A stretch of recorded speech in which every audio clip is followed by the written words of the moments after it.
First, Froakie in the forest river. I set out a berry lure, and as soon as it appeared, I caught it with a netball. Then, in the mysterious desert, I used a gold coin to lure Hoopa. It was tough, but a dusk ball secured it. Finally, inside a cave made a Ditto disguised as a rock laugh until it reverted to its original form. Gotcha! Ha ha ha! We have successfully captured all three. Let's go back to the lab. In the lab, I placed these three Pokémon into the biometric DNA fusion machine. Froakie provided the frame, Hoopa the psychic energy, and Ditto the DNA stabilizer. As the machine activated, blue, purple, and pink energy swirls merged.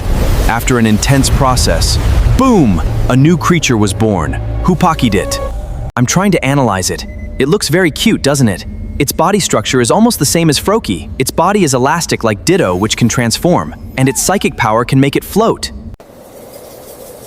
Hoopa needed special nutrients, so I fed it to glitterberry mash. Shortly after, the energy within it surged, triggering an instant evolution. It transformed into Greninja Unbound.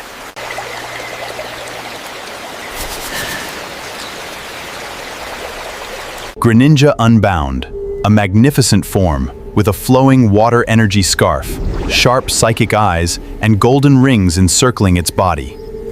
The test began against the Metal-Tyrantrum robot.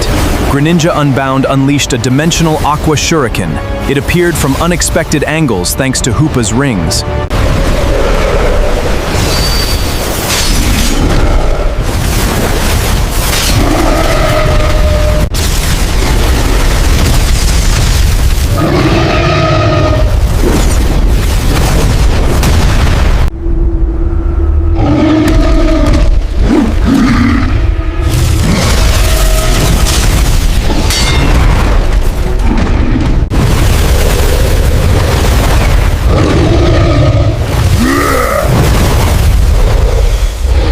It also used Ditto's ability to transform into the opponent to reflect attacks. Finally, it launched a hyperspace hydro pump, destroying the simulation with a massive explosion of energy.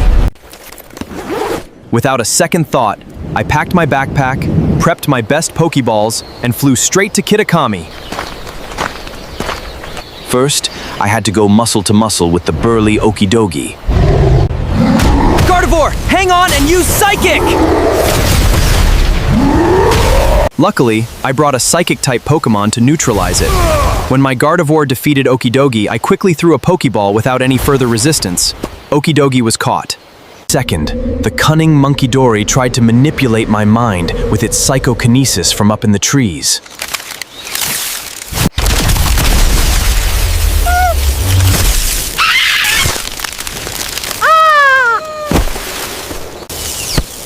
I've got you now! Go on, get in!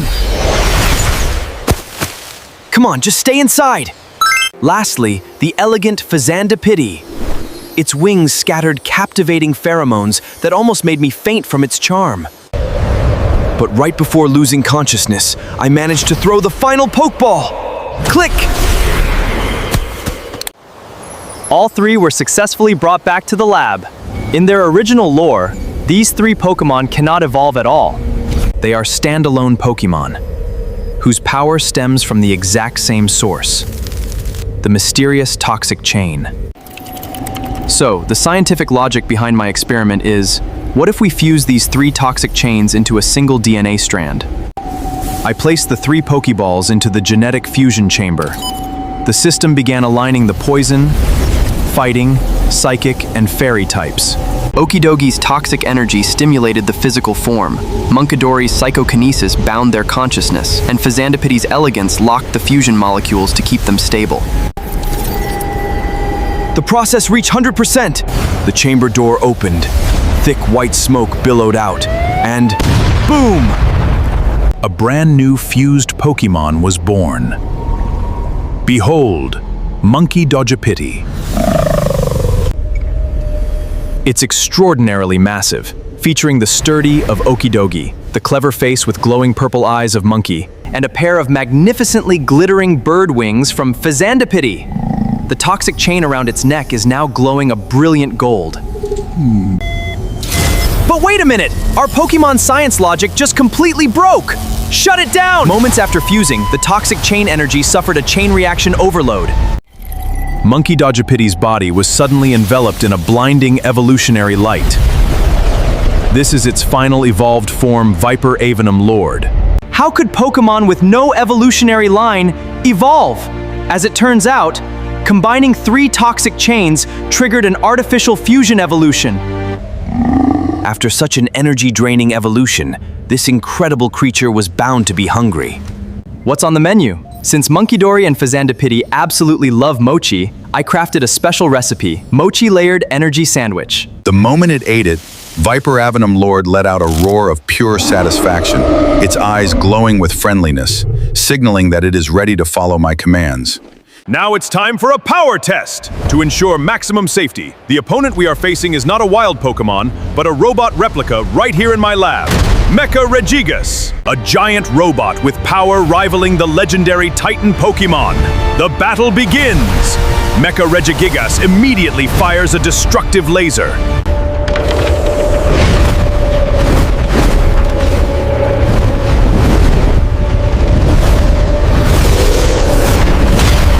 But with the high speed inherited from Fazandipiti, Viper Avenum Lord dodges it as quick as lightning while airborne. Monkey Dogipiti taps into Munkidori's brain power, emitting a wave of psychokinesis that causes the robot's computer system to glitch and suffer acute dizziness. At the exact same time, the toxic chain ability activates, hacking and poisoning the robot's mechanical systems until it weakens. Utilizing Okidogi's brutal physical strength, it dives from the sky using its wings, then unleashes a barrage of toxic punches onto Mecca Regigigas. Kaboom! The replica robot collapses and shuts down completely. The first journey took me to Sinnoh during the new moon.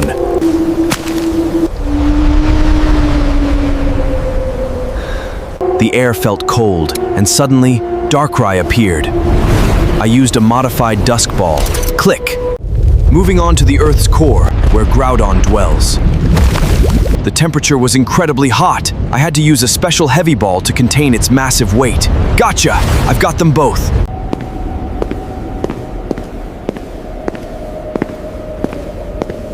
Inside the fusion chamber, I merged their energy cores. Darkrai brought the Nightmare element, while Groudon brought the Continental Heat element. As the process began, the lab shook violently. Dark ground primal shadow was born. It looked magnificent, covered in black magma. For its energy, I fed it a Geo-Dream Potion, a mixture of dream essence and obsidian crystals. The test began! Its opponent was Rayquaza.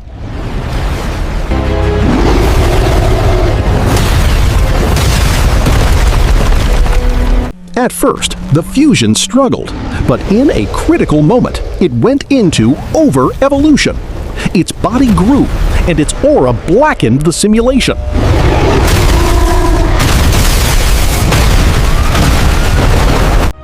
It started manipulating Rayquaza's dreams and splitting the ground randomly. The system alert blared. Danger! Unstable reality, level 99!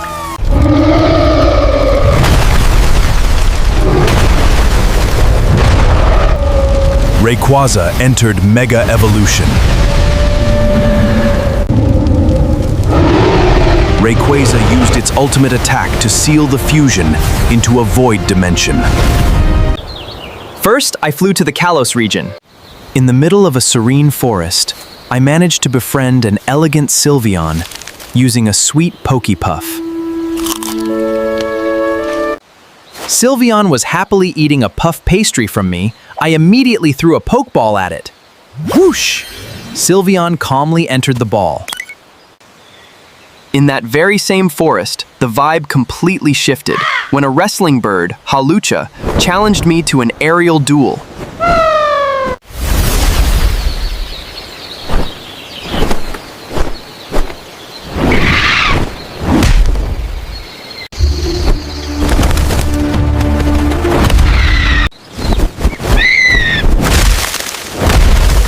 After a fierce battle, Hawlucha was officially caught in my Pokeball.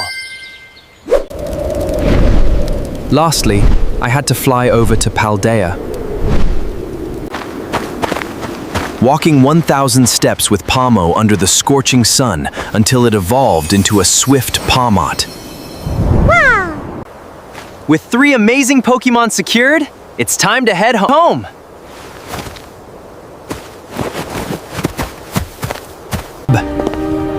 Back in the lab. The fusion machine is ready, and the parameters are stabilized. We are loaded up with the fairy-type elegance of Sylveon, the aerial speed of Hawlucha, and the electric fighting jolt of Pawmot. 3, 2, 1, boom! Thick smoke fills the room, and as the smoke clears, let's call this fusion Silva Shamat. Its appearance is incredible. It has the athletic body and cape-like wings of Hawlucha, but its fur is as soft as Pawmot's, boasting Sylveon's aesthetic pink and white color palette. Around its neck are Sylveon's ribbon feelers, buzzing with static electricity, and its paws feature electric pads, ready for battle. Taking care of this triple-type fusion Pokemon turned out to be quite a challenge. At home, it's super active. It loves to nimbly leap all over the ceilings. But whenever it gets tired, it comes over and wraps its emotional ribbons around my arm, radiating a deeply soothing warmth. Since it's a combination of 3 distinct creatures, making its food requires a secret recipe. Standard berries just won't cut it. I created a special formula called Electro Fairy Crunch. The base consists of crushed sweet pecha berries, Sylveon's favorite, mixed with spicy tomato berries to satisfy Hawlucha's fighter instincts. Lastly, I sprinkled some special energy powder to power up the electric pads inherited from Pawmot. As you can see on camera, it absolutely loves it. The combination of sweet, spicy, and a tingling sensation on the tongue makes Silva Shamat instantly radiate a beautiful pink electric aura across the whole room. However, our peace didn't last long. Later that afternoon, the city alarms blared. A colossal wild Pokémon shrouded in a dark, Corrupt energy, seemingly affected by evil radiation, appeared downtown, attacking citizens. It was a highly aggressive dragon and dark-type Pokémon. I immediately deployed Silva Shamat into battle. The enemy instantly attacked with a devastating breath. Silva Shamat, use your aerial mobility! With agility, it dodged the attack by weaving through the air. The frustrated enemy then aimed to destroy the nearby buildings. Now, use soothing ribbons. Its ribbons extended, wrapping around the enemy and emitting a soft fairy aura. The killer instinct was instantly paralyzed, throwing its emotions into disarray. This is our chance! Channeling all of Paldea's electrical power into its paw pads, finish it with double shock acrobatic! And boom! First, we need Froakie. I found it near a hidden pond. See the bubbles on its neck? That's its natural defense. I'm using a dive ball because it's specifically designed for aquatic Pokémon. Gotcha! Then the hard part, Ditto. I found it in a hidden cave disguised as a rock. After catching it, now comes the impossible part. I'm using my custom-made dimension anchor at a location where space is thinning. I'll instruct Ditto to mimic Palkia's form using the residual dimensional energy absorbed by the device. In the lab, I placed Greninja inside the transmolecular chamber. Opposite it, I placed the Ditto that has now assumed Palkia's form. The process is intense.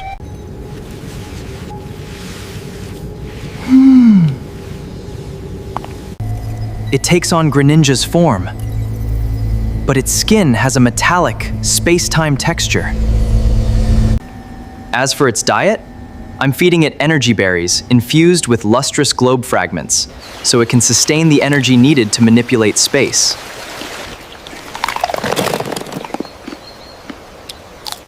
Time for the trial. I'm deploying a simulation robot designed to mimic Palkia's spatial rend ability. The battle begins. Greninja strikes with Water Shuriken, but the robot rips through space to evade. Greninja is hit by a massive counterattack and slammed into the lab wall. It's down. This robot is too strong. Greninja looks frustrated, and the crystal on its back begins to pulse intensely. Suddenly, it triggers its peak evolution. Its form shifts. Its bubbles now harden into a dimensional cloak. It's no longer using simple water. It's using dimension-infused water. It moves faster than time itself. One strike of a spatial shuriken shatters the robot into pieces. Wow, these 5 fusions are incredible! In your opinion, which fusion is the strongest and has the most stable power? Let me know in the comments. This experiment is over, but many more adventures are waiting. Leave a like, share your fusion ideas in the comments, and subscribe so you don't miss the next story. See you in the next video.